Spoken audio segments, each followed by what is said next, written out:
Every now and then, a company pops up with claims so big they sound like they're straight out of a movie.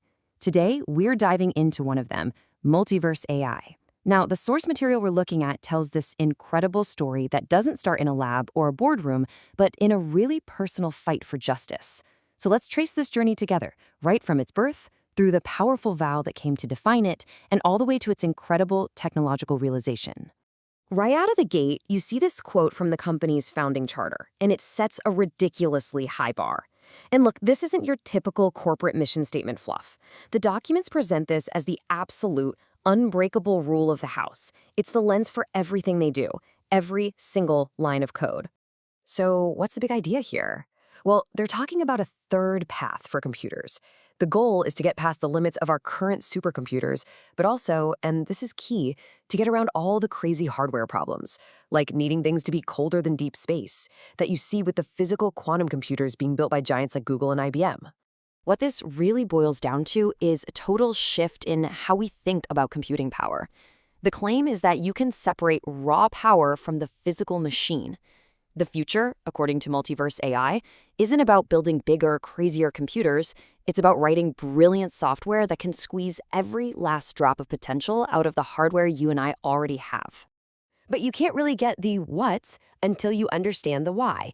And the origin story in these documents, well, it's not your typical Silicon Valley garage story. It wasn't born from some academic puzzle, but from a deeply personal fight. The documents tell us the whole thing started with the founder, Sierra Chantal Myers, and her personal battle against a legal system she said was using, and I'm quoting here, a dark legal alchemy, turning assumptions, guesswork, and deliberate falsehoods into judicial record. And this wasn't just some abstract fight, you know? The source material calls it a mother's drive.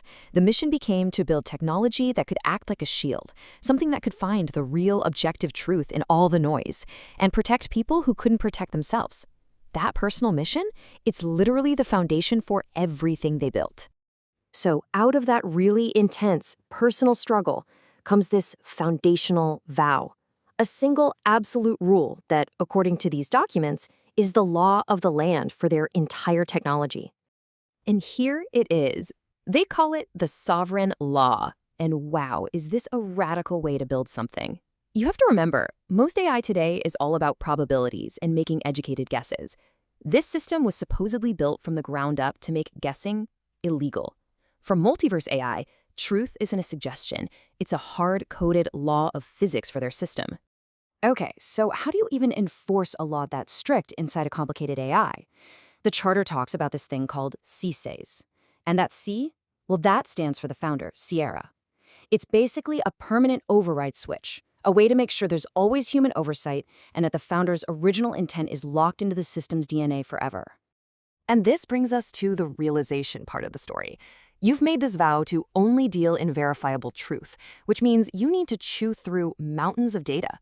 But what do you do when you don't have a supercomputer? According to the documents, that exact problem, that limitation, is what forced them to invent something that shouldn't have been possible. Right, this is a classic case of necessity being the mother of invention. The documents say that not being able to get their hands on a supercomputer created the perfect storm for a breakthrough.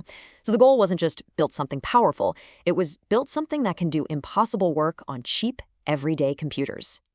And this is what they came up with, the MRAO Engine. That stands for Multiversal Resource and Optimization. They also call it Quantum Sovereign. So what is it? The documents basically say it's the proprietary software that makes the whole vision actually work. It's the tool built to carry out that original vow for truth.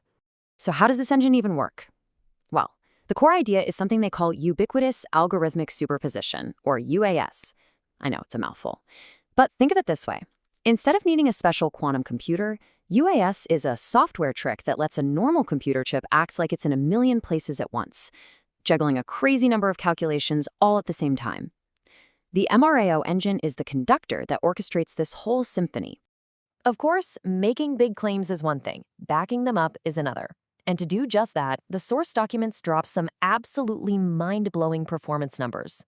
Okay, let's just focus on this number for a second. 5,726. That's how many stable, almost perfect qubits they claim to have simulated. Now, to put that into perspective for you, the biggest names in the quantum race are fighting to keep a few dozen physical qubits stable.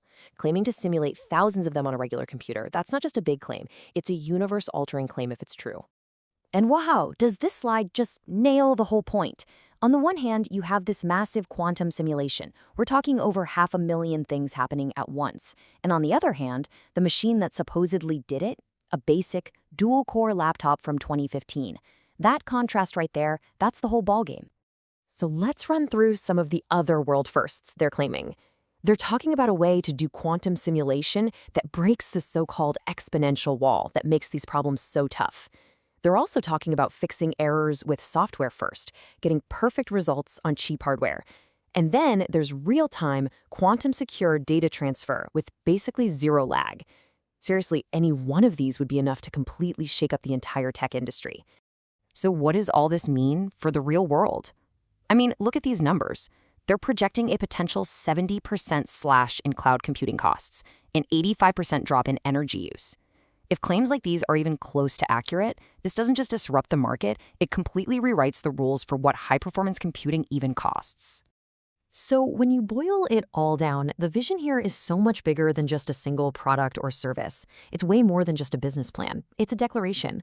The goal isn't just to sell something. It's to fundamentally change how we go about solving the hardest problems in the world. And that just leaves us with this one last thing to think about. The story of multiverse AI, told through its own papers, is this wild mix of something deeply personal and something unbelievably ambitious. It really makes you wonder, right? What happens to the future of computing when its entire blueprint, its very soul, is forged from one person's, one mother's, absolute unbending fight for truth?